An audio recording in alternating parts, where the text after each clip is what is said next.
Hi, it's Sue. Thanks for joining me for today's Bible reading. This is the reading for March 22nd, and I'm reading Judges 10 through 12. Verse 1. After Abimelech, Tola the son of Puah, the son of Dodo, a man of Issachar, arose to save Israel. So this is another judge that they're about to talk about, named Tola, Tola. And by the way, don't forget to look at that Bible Project overview that's linked in the description. It'll give you a little picture of who these judges were. Um, he lived in Shamir in the hill country of Ephraim. He judged Israel 23 years and died and was buried in Shamir. After him, Jair, the Gileadite, arose, and he judged Israel 22 years. He had 30 sons who rode on 30 donkey colts, and they had 30 cities, which are called Havoth Jair to this day, which are in the land of Gilead.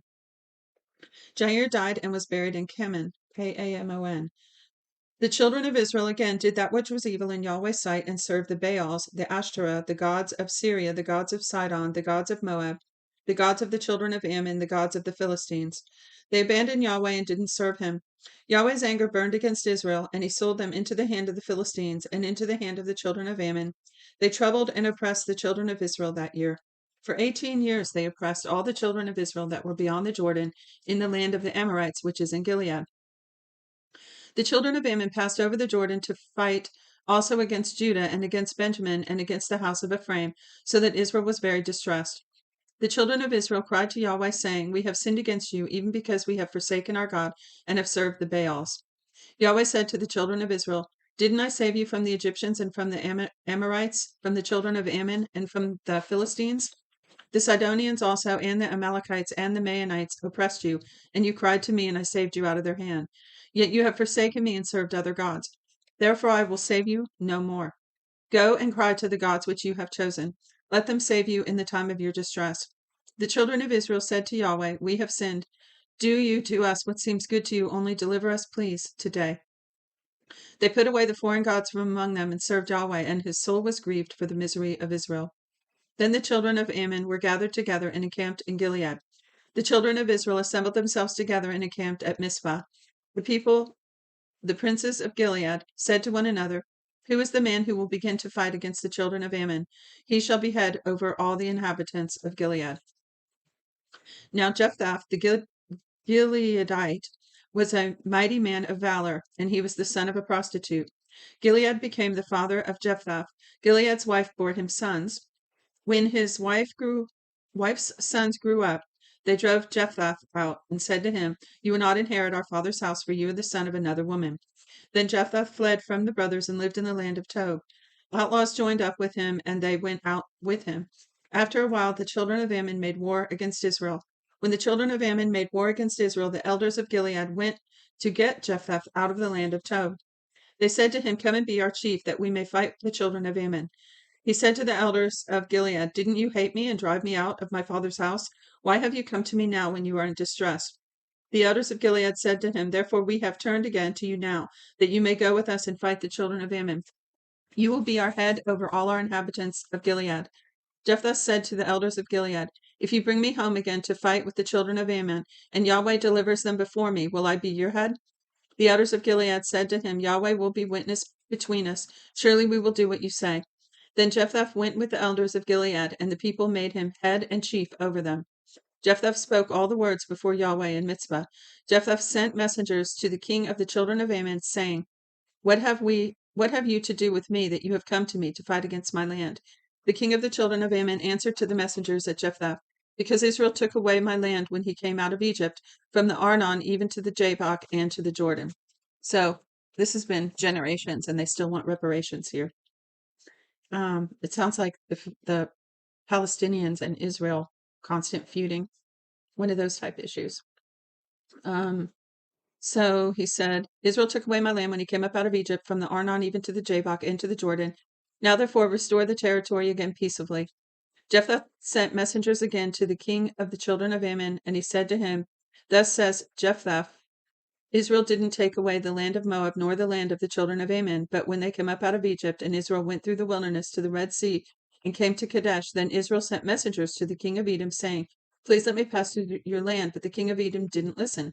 In the same way he sent to the king of Moab, but he did not he would not, and Israel stayed in Kadesh. Then they went through the wilderness and went around the land of Edom and the land of Moab, and came by the east side of the land of Moab, and encamped on the other side of the Arnon. But they didn't come within the border of Moab, for the Arnon was the border of Moab. Israel sent messengers to Sihon, king of the Amorites, and King Heshbon, and Israel said to him, "Please let us pass through your land to my place." But Sihon didn't trust Israel to pass through his border. But Sihon gathered all his people together and encamped in Jahaz and fought against Israel. Yahweh, the God of Israel, delivered Sihon and all his people into the hand of Israel, and they struck them. So Israel possessed all the land of the Amorites, the inhabitants of that country. They possessed all the border of the Amorites from the Arnon even to the Jabbok, and from the wilderness even to the Jordan. So now Yahweh, the God of Israel, has dispossessed the Amorites from before his people Israel. And should you possess them?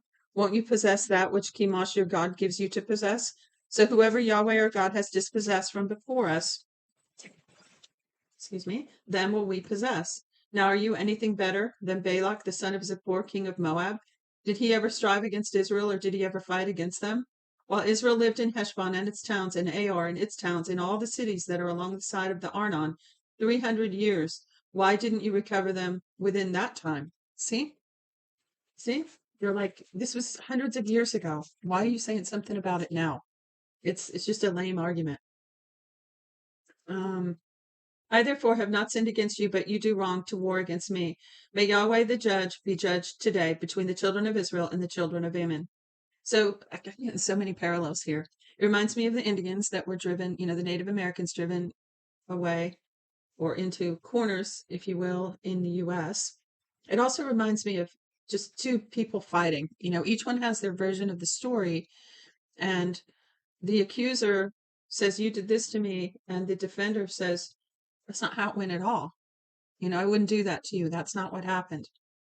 And so they have a different versions of the story. Coming down to verse 28. However, the king of the children of Ammon didn't listen to the words of Jephthah, which he sent him. So he was trying to reason with him, right? Okay, so he didn't listen. Then Yahweh's spirit came upon Jephthah, and he passed over Gilead and Manasseh, and passed over Mizpah of Gilead. And from Mizpah of Gilead, he passed over to the children of Ammon. Jephthah vowed a vow to Yahweh and said, "If you will indeed deliver the children of Ammon into my hand, then it shall come to pass that whatever comes out of the doors of my house to meet me when I return in peace from the children of Ammon, it shall be Yahweh's, and I will offer it up for a burnt offering." So, mistake. All the red flags and ding, ding, ding signals should be going off right now, because, first of all, it's foolish to say that because he doesn't know who or what's going to come out of his door. It's a rash promise. Foolish, very foolish. Secondly, it's almost like witchcraft here. He's trying to bargain with God and offer a burnt offering that's not within the instructions of how burnt offerings should be. So it's like there's a word I'm looking for. I can't think of it right now. But anyway, it's not an acceptable sacrifice. Strange fire, you could call it. 32. So Jephthah passed over to the children of Ammon to fight against them, and Yahweh delivered them into his hand. Now, does that mean God delivered them into his hand because of his promise, his vow? No, I don't think so. I beg to argue that. I think God did it for a reason, maybe because of prior covenants and prior things that God has said or done, or to reinforce the fact that he had given this land to the Israelites before that first time that Jephthah referenced. But I don't think it was because of his vow right now. This is just off the top of my head. So it says, I leave off again.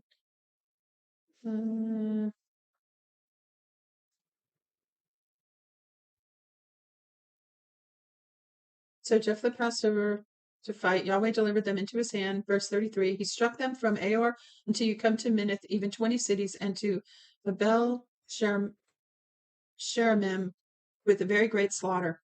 So the children of Ammon were subdued before the children of Israel.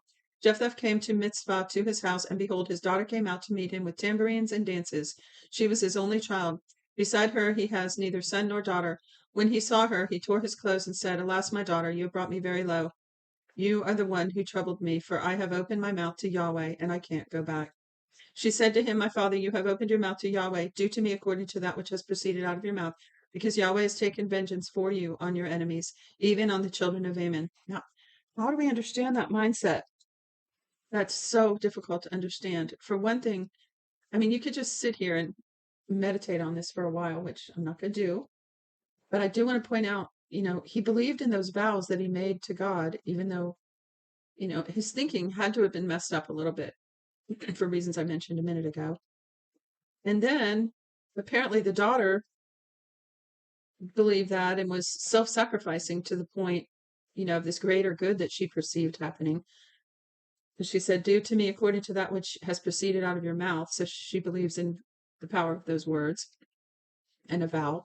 So it says, she said to her father, let this thing be done to me. Leave me alone 2 months that I may depart and go down on the mountains and bewail my virginity, I and my companions. He said, go. He sent her away for 2 months, and she departed, she and her companions, and mourned her virginity on the mountains. Now, why was that so important to her that she never would have children? So interesting. At the end of 2 months, she returned to her father, who did with her according to his vow, which he had vowed.